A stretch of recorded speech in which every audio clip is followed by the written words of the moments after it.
ఒక దుర్మార్గుడు చచ్చిపోయిన ఈ శుభ సందర్భంలో మీ అందరికీ ఒక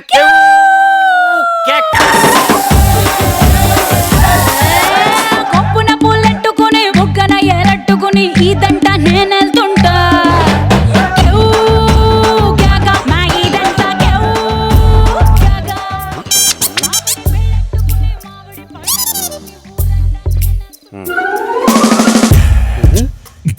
ఇదేంటిది తలుపు తెరిచి ఉంచారు?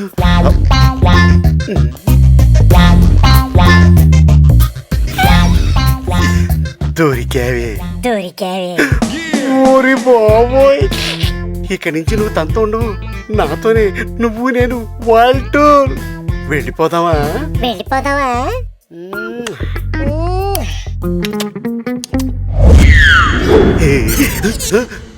అక్కడుందేటి నా క్యాబేది? అమ్మా కొంప తీసి నా జబ్బే దీనికి కూడా ఉందేటి? చెప్తా.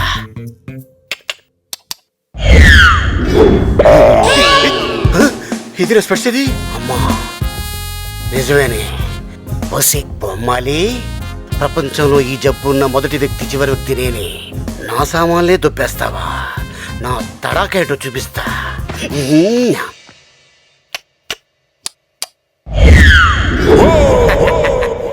చూసావా, ఏం పోలేదు. ఇప్పుడు ఏముందని అదర దొబ్బడానికి? కింద చూసుకోరా ఎదవా. మూసుకోవాల్సింది పైన కింద కాదు, చూసుకో.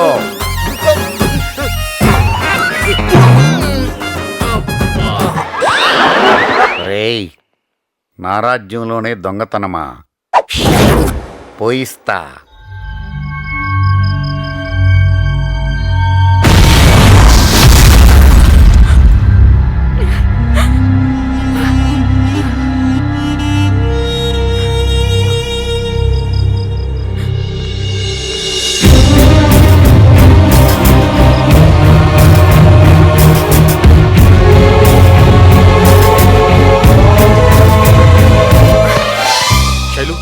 శైలు ఏమైంది? శైలు ఏమైంది చెప్పు. నిన్నే. శైలు ఏమైందమ్మా? భయపడకమ్మా, ఇలా కూర్చో. ఏం కాదులే.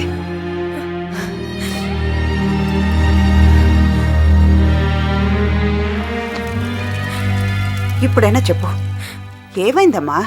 ఈరోజు ఎమ్మెల్యే అతని మనుషులు చనిపోవడానికి నేనే కారణం. ఏంటి, నువ్వు కారణమా? అవును, నిజంగా దేవుడనే వాడుంటే ఇలాంటి వాళ్ళని బతకనివ్వడు. ఇంతేనా? ఏదో యాక్సిడెంట్ గా జరిగితే దానికి నువ్వెందుకంత బాధపడుతున్నావు? యాక్సిడెంటల్ గా కాదు, నేను అనటం వల్లే. ఇంతకు ముందు కూడా ఇలాగే జరిగింది. రోడ్ మీద షూట్ చేసి పారేయాలి. ఇంతేనా? నేను ఇంకేదో ఘోరం జరిగిపోయింది అనుకున్నాను. ఇందులో ఏముందమ్మా, వాళ్ళు అది తీరిపోయింది, వాళ్ళు పోయారు. ఇవన్నీ ఆలోచించుకోకుండా ప్రశాంతంగా పడుకో తల్లి. నీకేం భయం లేదు, దా పడుకోమ్మా, దా.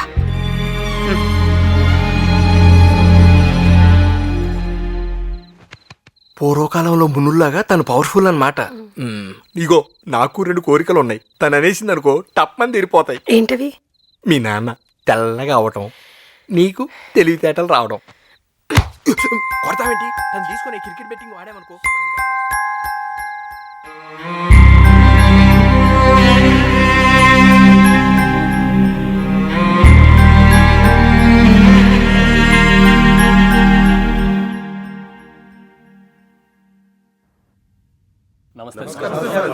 రాజకీయాలంటే వ్యాపారంగా భావిస్తున్న ఈ రోజుల్లో ఇంతమంది మంచి వ్యక్తులు నాకు మద్దతు ప్రకటించడం కోసం ఇంత దూరం రావడం చాలా ఆనందంగా ఉంది.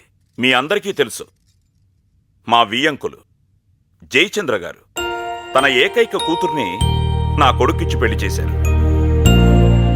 ఆ తర్వాత కొన్ని రోజులకే క్యాన్సర్తో చనిపోయారు. తన చివరి క్షణాల్లో చాలా మానసిక క్షోభను అనుభవిస్తూ నాతో మాట్లాడారు.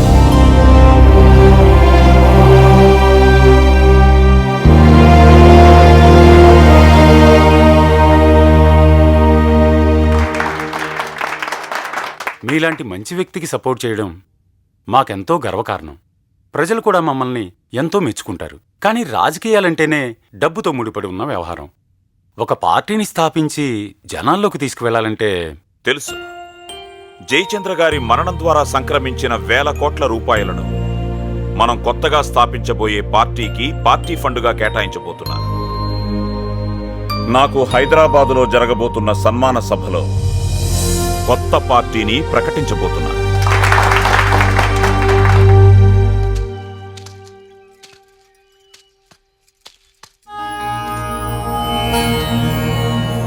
వావ్, గుడంటి పెద్దదేమో అనుకున్నాను.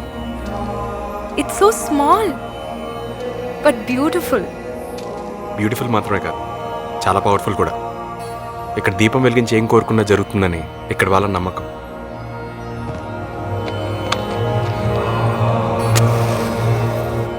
బాబోయ్, అంత ఫాస్ట్గా వెలిగించేసావు? అంత బలంగా ఏం కోరుకోబోతున్నావు ఏంటి? సీక్రెట్ చెప్పను.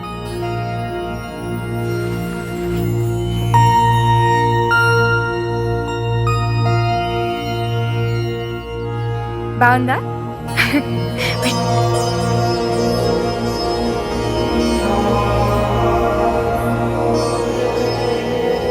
దేవుడిని అంత కాకపడుతున్నావు, ఏం కోరుకున్నావు ఏంటి? 1000 కోట్లు లంచం ఇస్తాను, మీ ఫ్యామిలీని నాకు ఇవ్వమని కోరుకున్నాను. దేవుడికి లంచమా? లంచం ఆఫర్ చేయకుండా ఇంకోటి అడిగాను. ఏంటది? మళ్ళీ లైఫ్లో కూడా మా నాన్న కూతురుగా పుట్టాలని. దీనికెందుకు లంచం ఆఫర్ చేయలేదు? 100 మంది అనాథల్ని ఆదుకుంటున్న మా నాన్నే ఒక దేవుడు. ఆ దేవుడు మా నాన్నగా ఉండగా ఈ దేవుడికి లంచం ఇవ్వడం ఎందుకు? కరెక్ట్? He's my favourite. అది సరే, నువ్వేం కోరుకున్నావు? ఏం లేదు. అవునా?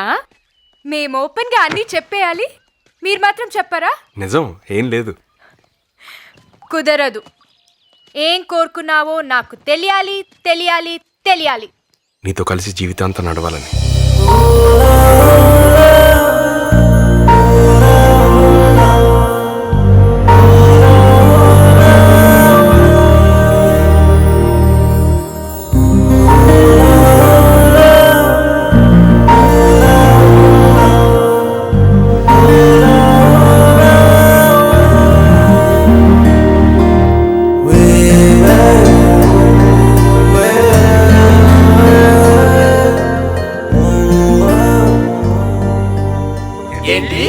రేపు ఊరు వెళ్ళిపోతున్నావా?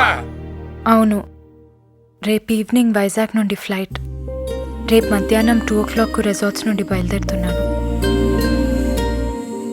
2 రోజులు ఉండొచ్చు కదరా, మరీ ఇంత సడన్ గానా? సడన్గా కాదు అంకుల్, వచ్చిన రోజే చెప్పాను కదా సాటర్డే వెళ్తానని. ఏంటోనమ్మా, బాధగా ఉంది. నాకంతకన్నా ఎక్కువగా ఉందండి. మిమ్మల్ని కలవకపోయి ఉంటే బాగుండేదనిపిస్తుంది. జీవితం అన్నదో నాటకరంగం. దీంట్లో పాత్రలు వస్తుంటాయి పోతుంటాయి, కాబట్టి మనం చింతించవలదు. అలాగే నీ పాత్ర ఎప్పుడు ఏ టైంకి ఏం మాట్లాడాలో తెలియదు. నువ్వు మాట్లాడవచ్చు. రేపు ఎన్నింటికన్నావురా? 2ంటికి కదా? మేమందరం రేపు టెంపుల్కి జాతరకు వస్తున్నాం. మేము దగ్గరుండి పంపిస్తాం, సరేనా? వస్తాను. బాయ్.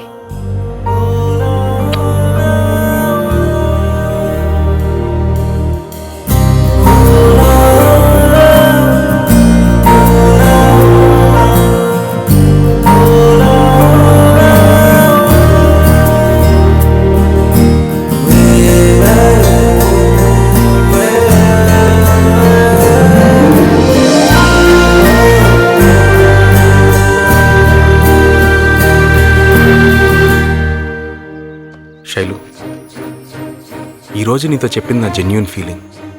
మొట్టమొదటిసారి నేను చూసినప్పుడు నాలో కలిగిన ఫీలింగ్. ఈరోజు నువ్వు వెళ్ళిపోతే జీవితంలో మళ్ళీ మనం కలుస్తాం లేదో నాకు తెలియదు. అందుకే చెప్పేశాను. నీకు ఒకటి మాత్రం ప్రామిస్ చేయగలను శైలు.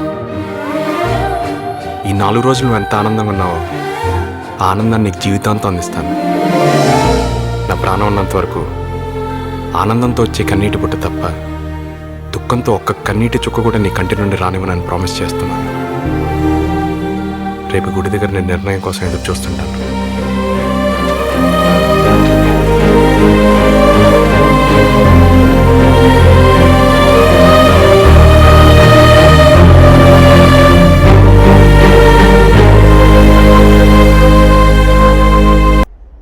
2 సంవత్సరాల క్రితమే చనిపోయారు.